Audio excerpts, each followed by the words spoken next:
Hi, it's Steve. In this video, we'd like to show you how to change the drum for your dryer. It's a really easy repair. Let me show you how we do it. Now, to do this repair, we will need full access to the back of the dryer, so you'll want to pull it far enough forward, and that may involve disconnecting the venting. We'll also need to disconnect the power, so either unplug it, or locate the electrical panel and turn off the appropriate breaker, or remove the appropriate fuses. Once we've done that, we can start the repair. Now, once we have the dryer disconnected from the power and the venting, our next step will be to remove the main top. Typically, you'll find 2 screws that secure that top to the cabinet. Using either a 10mm hex socket or a Phillips screwdriver, we'll remove those 2 screws. Next, we'll just grasp that top, pull it back about 1 inch from the control panel. You should be able to lift it off, and we'll just set that aside. Now, our next step is to remove the console from the front of the dryer. It's simply held in place with some plastic tabs that clip onto that support bracket. We're simply going to lift up while pulling forward on the top of that console. That will disengage those plastic clips. Now, once they're all free, we're going to rotate that console towards us while lifting up on it to disengage some tabs at the bottom. Once we've tilted it back so far, we can reach in and disconnect the wire harnesses that go to the user interface board. Simply depress the locking tabs.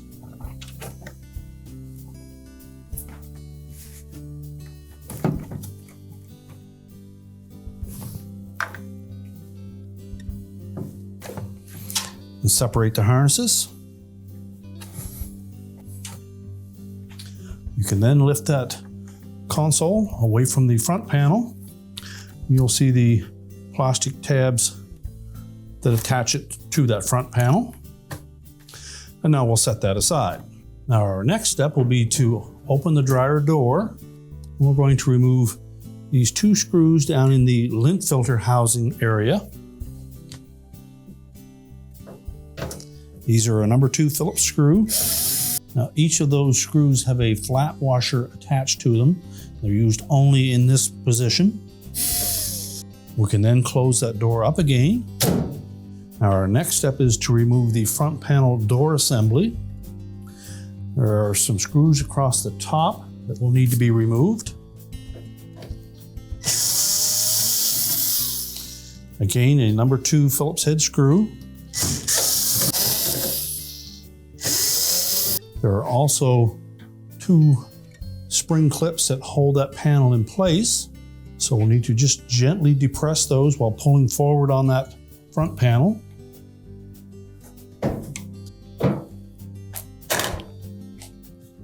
Once we've released those clips, we'll just tilt that front panel forward enough that we can access the harness connector to the door switch that's located directly at the 12 o'clock position. Simply grasp that connector, pull it away from the switch.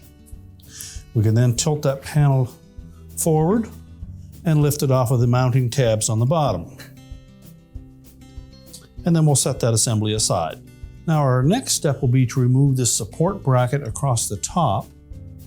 We'll begin by taking out a single screw that secures a metal tab from the control board housing.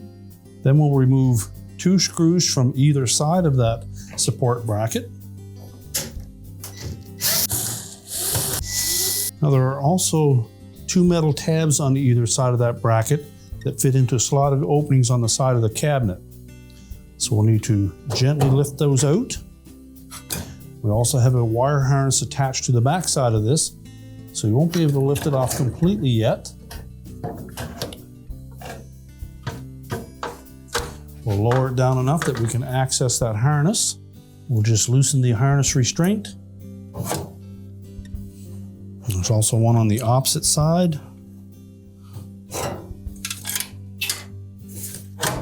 We can remove that bracket and set it aside. Now, our next step will be to remove the harness from the 2 restraints on the bulkhead. and just lift that out of the way. The harness for the light bulb socket can stay in place. There's also one connector at the bottom that goes to the sensor bars.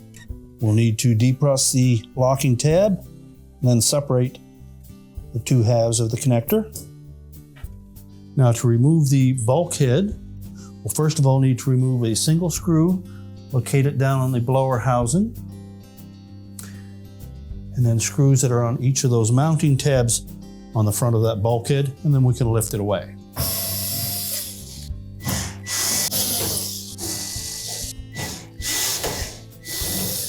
Now with the bulkhead completely out of the way, our next step is to remove that drum. To do so, we need to release the tension on the belt. So we're going to reach in, roll it off of the idler pulley and the motor pulley. We'll put one hand in through the left side, another in over top of the vent. Once you locate the idler pulley, you'll find that the belt comes down over top of it, back around the motor pulley, and out to the other side. We're simply going to pull that idler towards the left. That'll release some tension on the belt.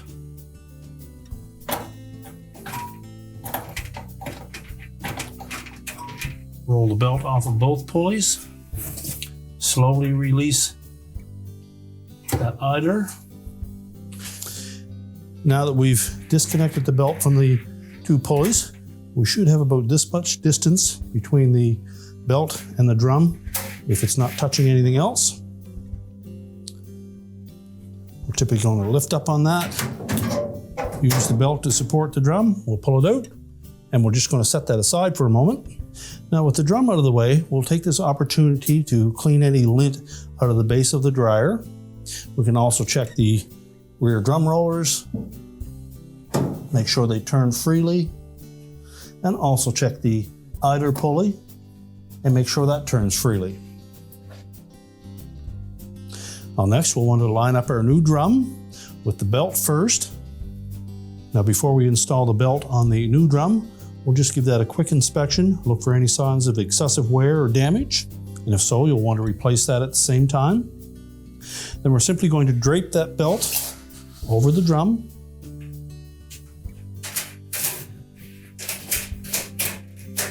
Position it approximately in the center. We're going to lift that drum through the opening at the front and set it on the rear drum rollers.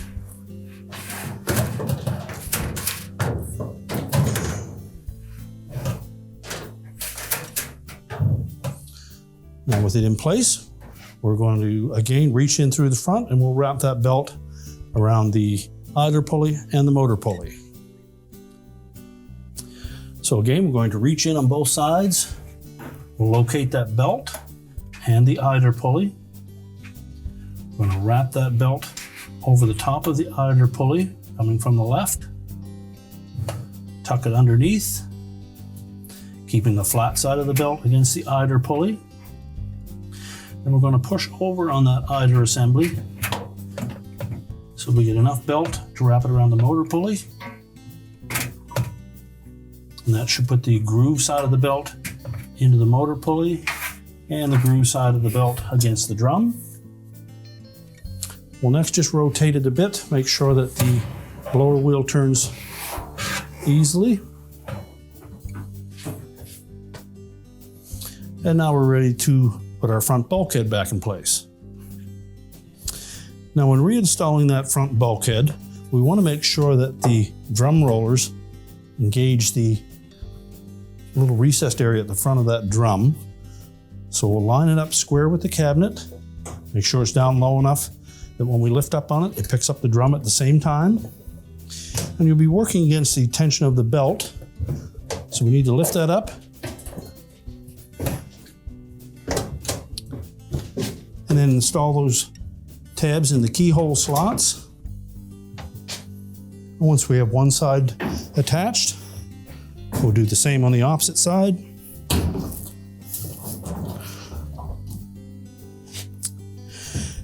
And those tabs should drop down into place so that the screw holes line up. And then we'll secure it in place. And remember to attach that housing to the front of the blower.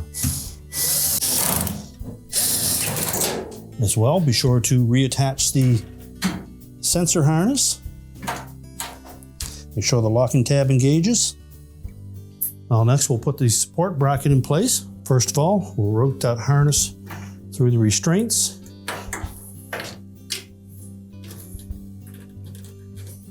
And we'll need to make sure that the tab on the top of that bulkhead comes up through this slotted opening on the support bracket. As well, on the ends of those support bracket, you'll note there are 2 tabs on either side, and they'll fit into slotted openings on the side of the cabinet. And we also need to be sure that the tab for that control board housing sits on top of this support bracket. And then we'll secure it with the screws.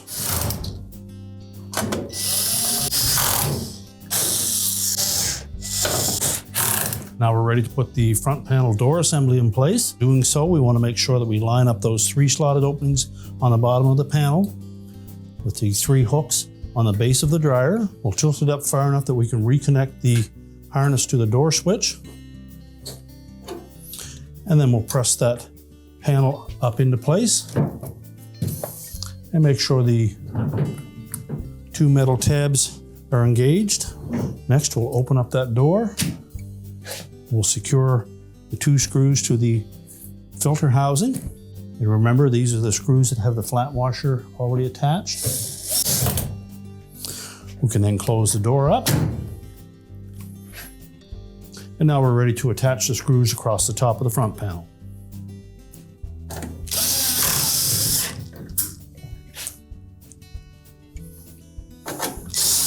Now next, we need to reposition that control housing. We'll first of all tuck the harness through the opening, and we'll also reattach that harness to the restraint. So next we'll reattach those 2 harness connectors. Again, make sure that the locking tabs engage.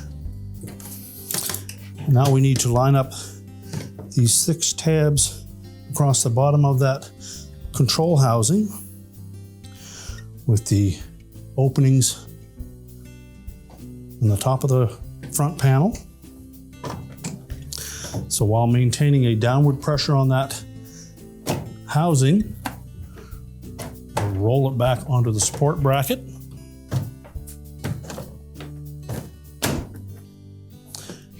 And then make sure it snaps into place with each of those tabs. Simply squeeze the housing against that bracket.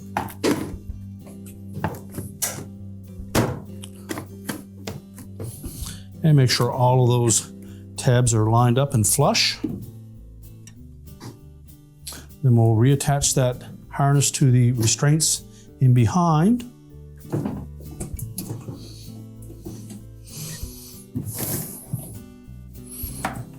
And now we're ready to put our main top back on. Now when installing the top, we want to make sure that this little cutout sits in behind these 2 little raised portions of that cross bracket. That's what secures the front of that main top. As well, we want to make sure that these rectangular openings in the front edge of that top line up with those plastic tabs on the back of the control housing. So make sure it sits even side to side, and we'll place that about 1 inch back from the control housing. Slide it forward, make sure it's flush, and then we'll install the 2 retaining screws at the back. And now we're ready to push the dryer back into position. We're now ready to reconnect the vent, push the dryer back into position, and reconnect the power, and your repair is complete.